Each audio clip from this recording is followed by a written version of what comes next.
Hi guys, my name is Barodante, and welcome to my talk about Is Painting Dead?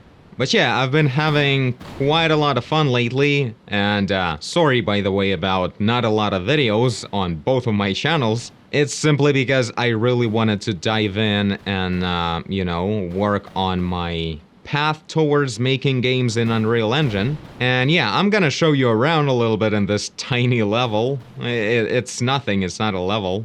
Yeah, I'll show you what's up and talk a little bit about some thoughts that have been sitting in my head lately about what feels somewhat unfulfilling or what to keep in mind to be more sober and realistic about, your plans to become a digital artist. So we'll get right into it after a quick word from this channel sponsor Wingfox and their new course called Game Scene Design in Photoshop, Cabin in the Fall. I thought it was a very relevant course for this video of mine today. It's specifically about creating a concept art for a scene in a game. Your lecturer is Lee Kuid. He graduated from the China Academy of Art. He's here to share quite a lot of very unique and different perspective on creating digital illustration, and he has this amazing art style, very strong and confident look. That's really something to look into. He's gonna share the full process of developing this kind of artwork, specifically focusing on the design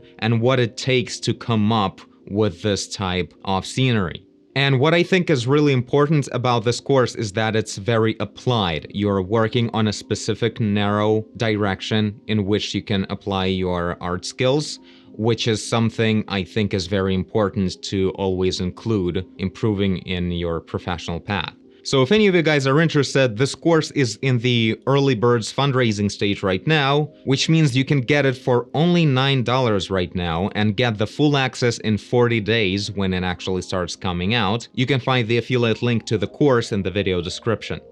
Now back to the video, and back to our guy. Now let me make it a bit quieter. There's quite a wind going on there. I was probably reflecting on the wind going on in my graphics card. I really spent quite a few days just fully diving into the whole thing, trying all kinds of stuff back and forth, with a strong emphasis on using MetaHuman. So, of course, I didn't create this guy right here. I did create him, but not the, traditional digital artist way, but in the actual MetaHuman creator. And guess what? This is a fully custom, realistic human that is ready to be animated and used as an actual character in the game. So how about that? Really awesome. Already working, although all of this is still in early access mode. A lot of bugs, some things don't really work that well, but overall, everything is right there. I didn't even animate all this walking and jumping, although I did that before with my first weird character. This time around, this is just a reapplied animation from the default mannequin character of Unreal Engine, so you can do even that. And looking forward to working a lot more with this and maybe finding some ways of using motion capture to implement it with storytelling, because right now I really feel like things are a bit dull in that regard. So let me quickly go right here, and that'll be a little extra thing going on for you guys right here. Now this track you're hearing, I made it myself. And this gorgeous animation that you're about to witness, I also made myself.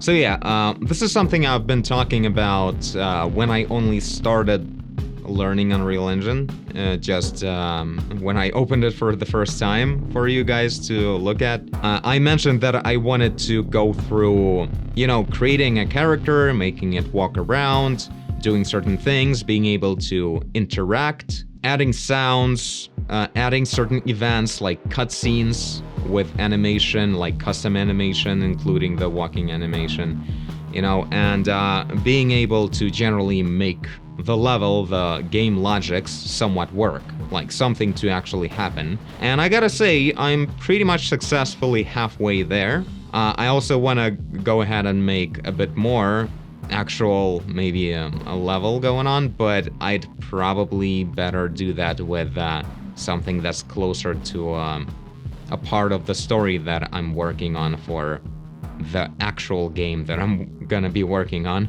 So far, all of this is just a learning kind of thing, like it's not the actual game, not the way it's gonna look, not the way it's gonna sound. But yeah, I'm really seeing that I'm getting really close to getting all the tools necessary to develop the style and all the things to actually tell my story and make the game play the way I want it to be. And yeah, the music was developed right here. Everything was made like using free software, so this is a free so-called DAW, a main program to develop like a composition of music with a whole bunch of amazing also free plugins. So yeah, the whole thing is assembled right here. Again, fully customed, although I don't really feel like I, earned it. Everything is pretty freaking simple these days. To make things work. I mean, you gotta know what you're going for, but, this track that you've heard just now, it was, not actually a thing. Again, just literally the first track I've ever created using all this. The style of the game, I think, will be a bit more fresh and interesting and maybe, deeper. And yeah, I think this really transitions well in the whole thing I wanted to talk about. Right now, this week I spent experimenting with all kinds of stuff, creating quite a few levels and making characters work and all that. There was a lot more going on that I haven't shown you guys because, well, this little level right here kind of sums it up. So generally, I feel like recently I had a certain thought visiting me that there's no such thing as like digital painting as a form of art. Like you can find one if you're really looking for it, but the point is, in our society, in our worldwide culture, it's not really present. The point is, why I think painting is not really art in the 21st century. Well, traditional painting maybe a little bit, although comparing to what's going on with the rest of the art world, I think painting is also very small. And to prove that, I can just ask you, when was the last time people paid to see your paintings? Or when was the last time you paid to see someone's paintings? And maybe if you have an answer to that, you probably went to a gallery and looked at traditional art or some kind of contemporary art exhibitions. The point is, digital art sort of grew into this very unusual route where it never produces the final product. It's always applied somewhere. And that's one of the things that I really wanted to point out in this video as well. Something I mentioned before in different videos, but it's just like an advice to people who want to become a professional digital artist. If you're sort of at the beginning of your path and you feel like you want to develop in all kinds of directions and, create whatever you want to create and just become better and better, and people will just support you in one way or another, you will just be all great with your professional life. And that's where I would like to kindly point out to you guys that this is where you should become a bit disillusioned and understand that this is not the way things work. And well, simply put, no one's gonna pay you just because you paint whatever you want. And that's why I said that today's promotion was very relevant to the video, because it was really specifically about creating artwork for games. And that's one great way to develop your skill, to be useful to those who create games. And when I compare painting, like digital painting, to other forms of art in modern world, I talk about pretty much any other popular form of art. Games, movies, music, even writing. All of these things are actual forms of art because in modern days, it's a pretty big market to go ahead and, go and watch a movie, to play a game, to listen to a new album, or to read a book. But no one just goes out to, watch some paintings. And I really started thinking about this aspect when I really got inspired with, I want to make my own game. And I thought, why am I so obsessed with this idea lately? And that's because this is actually the form of actual art that's relevant today that I'm actually very passionate about. I am passionate about painting, but painting is just a tool. That's why in a recent video where I was talking about AI and how real artists shouldn't be afraid of being replaced with AI, and will simply be using AI as a very sophisticated tool to become art directors instead of simple artists. We'll be creating much more complex, detailed, and expansive projects, some kind of worlds that one person can create if they have a vision and a thought process that leads to that. And many of you guys were sort of offended, and I think in this video it will be as much as well, because I sort of called all the artists craftsmen.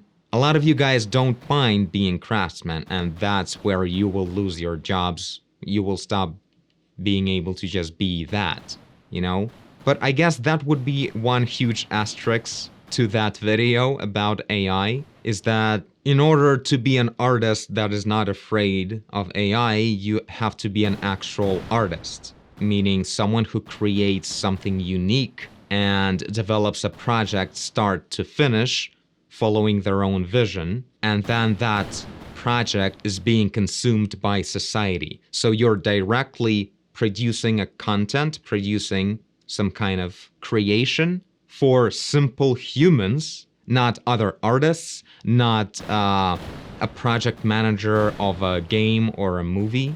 And I really feel like simple painting is just not what is going to be enough to create that kind of content. And as I said, that was kind of my little moment that I realized recently, that specifically the form of art that I'm so passionate about my whole life was actually the one that's kind of dead these days. I keep being anxious about saying dad as father instead of dead. I mean dead. But yeah, of course, I'm not trying to just tell you guys what you are and what you gotta do and how things are in the world. I know very little about anything, so it's sort of an open discussion. I wanted to hear what you guys think about all of this. If you think about this direction, about actual creation, don't you feel like you are missing out on truly creating something that would be really exciting and impressive to people in the modern world? If you compare yourself to any kind of director that creates games, or maybe your favorite band that creates amazing music that is very popular, don't you feel like you don't really belong in the same list of people? You're not exactly that kind of creator in this world because of that. Because you don't really create things that end users enjoy.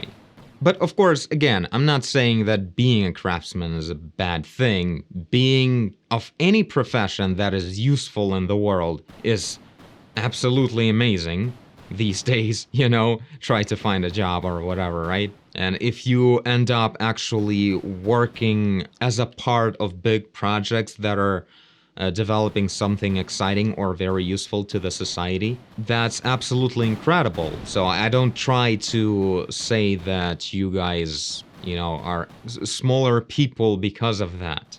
I'm just talking about simply being happy as a creator.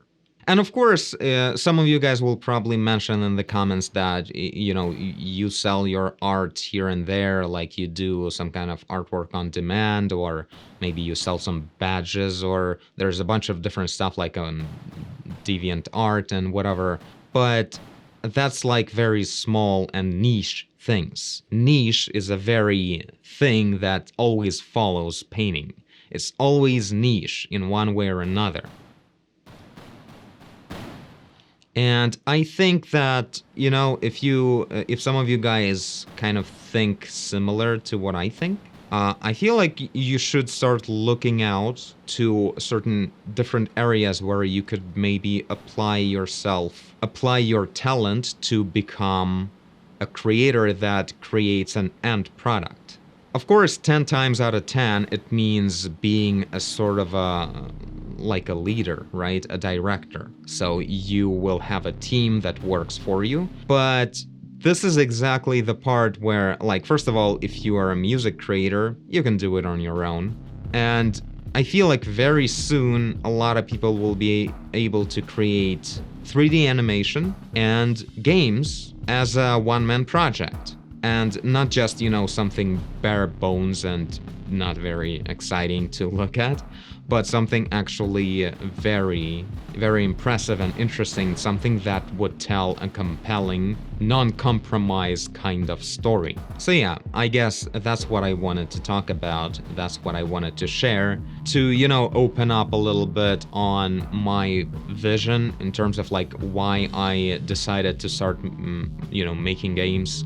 I think about all of this. I don't work on this to, create a game. I feel like this is my path for pretty much forever.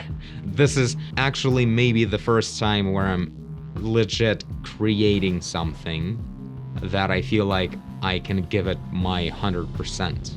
And it will use everything I know, and it will be impressive, and there will be people to see it. And this is priceless. This is incredible.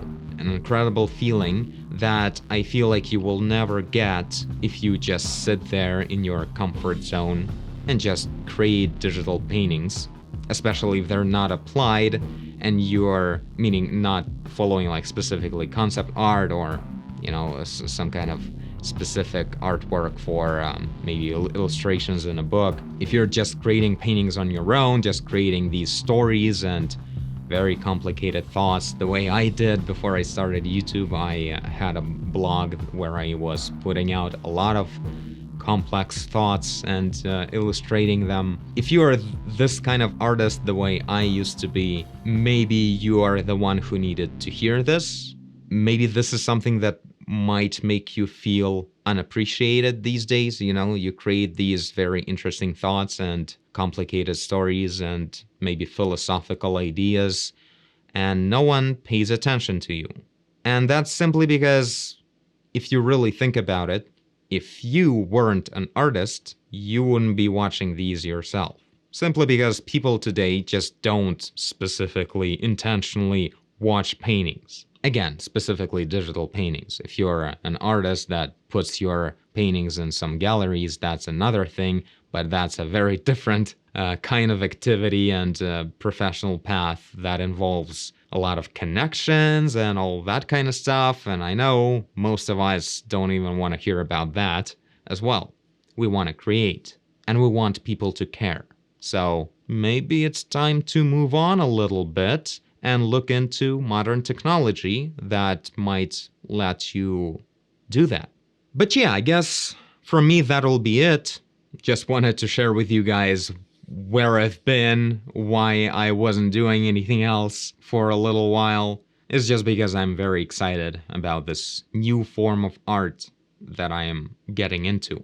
Not sure if I'm exactly getting close to, learning everything I wanted to learn before I really start to write down every single level with every single bit of logic of that level, because I still need to understand the way things work and if I can pull off this or that. But overall, I feel like I may start doing that very soon, and that will involve a lot of applied artwork on this channel. So I don't think, maybe I will concept the main character, but I feel like concepting literally in MetaHuman Creator seems like a very productive way to do that. So maybe I'll do it that way, or maybe not. In any case, I need to come up and model an actual outfit for the character, because MetaHuman is just about creating humans. There's not a lot of clothing going on.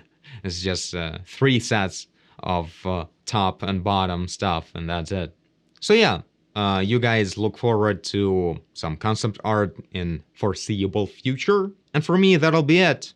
I hope this wasn't too much of a downer episode. I feel like I was very depressing, but I don't know. I wasn't trying to be depressing. I was trying to share a complex thought that may be addressing some deeper developments. Anyway, this is it. Thank you guys for watching, and I'll see you in the next video. Bye! Look at those fingers. Absolutely beautiful. I don't even know why that happened.